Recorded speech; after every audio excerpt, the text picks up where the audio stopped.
of Mice and Men, Chapter 1, Part 2. George stood up and threw the mouse as far as he could into the darkening brush, and then he stepped to the pool and washed his hands. "You crazy fool! Don't you think I could see your feet was wet where you went across the river to get it?" He heard Lennie's whimpering cry and wheeled about. "Blubbering like a baby! Jesus Christ, a big guy like you!" Lennie's lips quivered and tears started in his eyes. "Oh, Lennie!" George put his hand on Lennie's shoulder. "I ain't taking it away just for meanness. That mouse ain't fresh, Lennie, and besides, you've broke it petting it. You get another mouse that's fresh, and I'll let you keep it a little while." Lennie sat down on the ground and hung his head dejectedly. "I don't know where there is no other mouse. I remember a lady used to give 'em to me, every one she got, but that lady ain't here." George scoffed. "Lady, huh? Don't even remember who that lady was. That was your own Aunt Clara, and she stopped giving 'em to you. You always killed 'em." Lennie looked sadly up at him. "They was so little," he said apologetically. "I'd pet 'em, and pretty soon they bit my fingers, and I pinched their heads a little, and then they was dead because they was so little. I wish we'd get the rabbits pretty soon, George. They ain't so little." "To hell with the rabbits. And you ain't to be trusted with no live mice. Your Aunt Clara'd give you a rubber mouse, and you wouldn't have nothing to do with it." "It wasn't no good to pet," said Lennie. The flame of the sunset lifted from the mountain tops, and dusk came into the valley, and a half-darkness came in among the willows and the sycamores. A big carp rose to the surface of the pool, gulped air, and then sank mysteriously into the dark water again, leaving widening rings on the water. Overhead, the leaves whisked again, and little puffs of willow cotton blew down and landed on the pool's surface. "You gonna get the wood?" George demanded. "There's plenty right up against the back of that sycamore, floodwater wood. Now you get it." Lennie went behind the tree and brought out a litter of dried leaves and twigs. He threw them in a heap on the old ash pile and went back for more and more. It was almost night now. A dove's wings whistled over the water. George walked to the fire pile and lighted the dry leaves. The flame cracked up among the twigs and fell to work. George undid his bindle and brought out 3 cans of beans. He stood them about the fire, close in against the blaze, but not quite touching the flame. "There's enough beans for 4 men, George said. Lennie watched him from over the fire. He said patiently, "I like 'em with ketchup." "Well, we ain't got any," George exploded. "Whatever we ain't got, that's what you want. God almighty, if I was alone, I could live so easy. I could go get a job and work and no trouble, no mess at all. And when the end of the month come, I could take my $50 and go into town and get whatever I want. Why, I could stay in a cat house all night. I could eat any place I want, hotel or any place, and order any damn thing I could think of. And I could do all that every damn month. Get a gallon of whiskey or sit in a pool room and play cards or shoot pool." Lennie knelt and looked over the fire at the angry George, and Lennie's face was drawn with terror. "And what do I got?" George went on furiously. "I got you. You can't keep a job, and you lose me every job I get. Just keep me shoving all over the country all the time. And that ain't the worst. You get in trouble. You do bad things, and I gotta get you out." His voice rose nearly to a shout. "You crazy son of a bitch. You keep me in hot water all the time." He took on the elaborate manner of little girls when they're mimicking one another. "Just wanted to feel that girl's dress. Just wanted to pet it like it was a mouse. Well, how the hell did she know you just wanted to feel her dress? She jerks back and you hold on like it was a mouse. She yells and we gotta hide in an irrigation ditch all day with guys looking for us, and we gotta sneak out in the dark and get out of the country. All the time something like that. All the time. I wish I could put you in a cage with about 1,000,000 mice and let you have fun." His anger left him suddenly. He looked across the fire at Lennie's anguished face, and then he looked ashamedly at the flames. It was quite dark now, but the fire lighted the trunks of the trees and the curving branches overhead. Lennie crawled slowly and cautiously around the fire until he was close to George. He sat back on his heels. George turned the bean can so that another side faced the fire. He pretended to be unaware of Lennie so close beside him. "George," very softly. No answer. "George, what do you want?" I was only fooling, George. I don't want no ketchup. I wouldn't eat no ketchup if it was right here beside me. If it was here, you could have some. But I wouldn't eat none, George. I'd leave it all for you. You could cover your beans with it, and I wouldn't touch none of it. George still stared morosely at the fire. When I think of the swell time I could have without you, I go nuts. I never get no peace. Lennie still knelt. He looked off into the darkness across the river.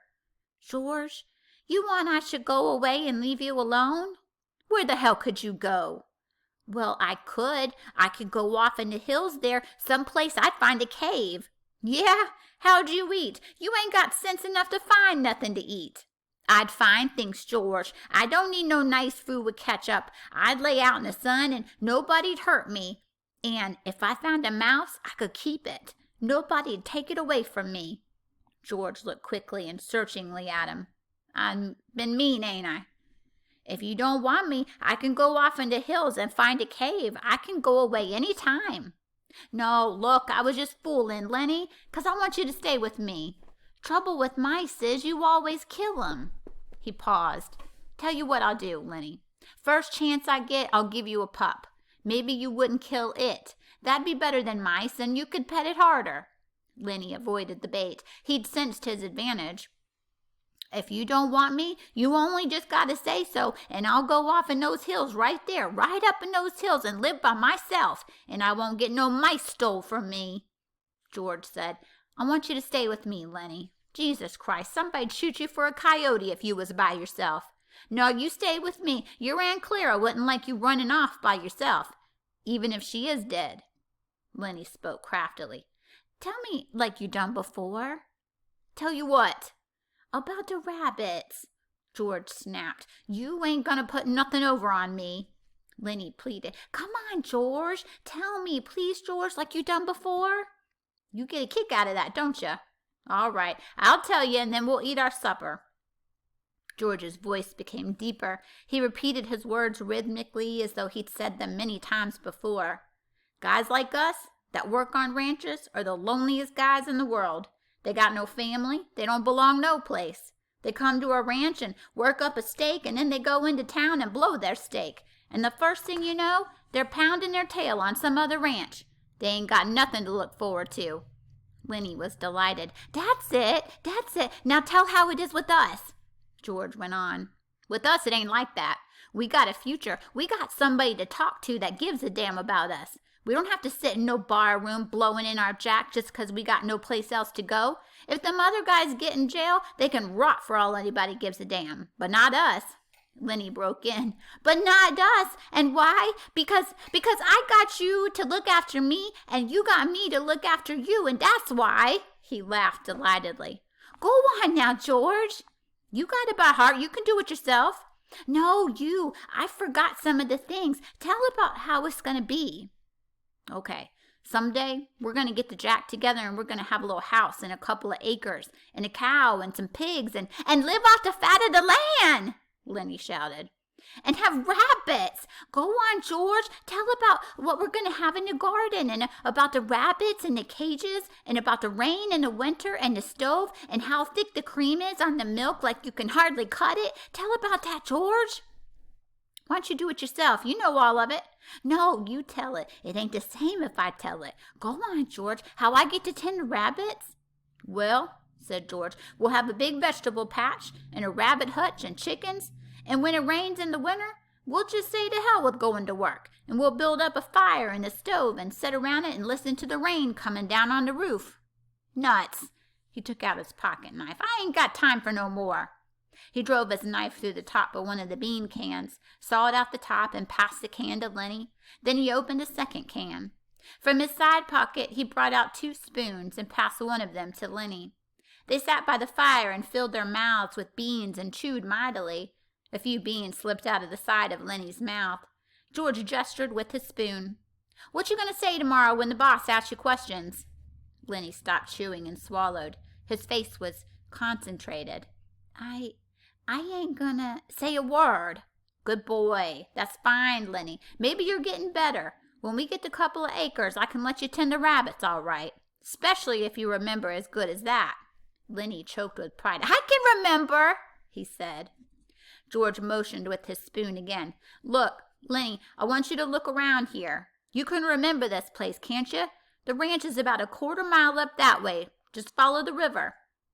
Sure, said Lennie. I can remember this. Didn't I remember about not gonna say a word? Course you did.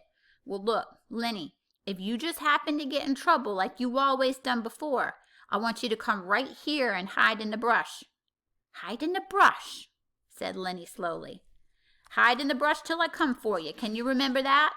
Sure I can, George. Hide in the brush till you come. But you ain't going to get in no trouble, 'cause if you do, I won't let you tend the rabbits. He threw his empty bean can off into the brush. I won't get in no trouble, George. I ain't going to say a word.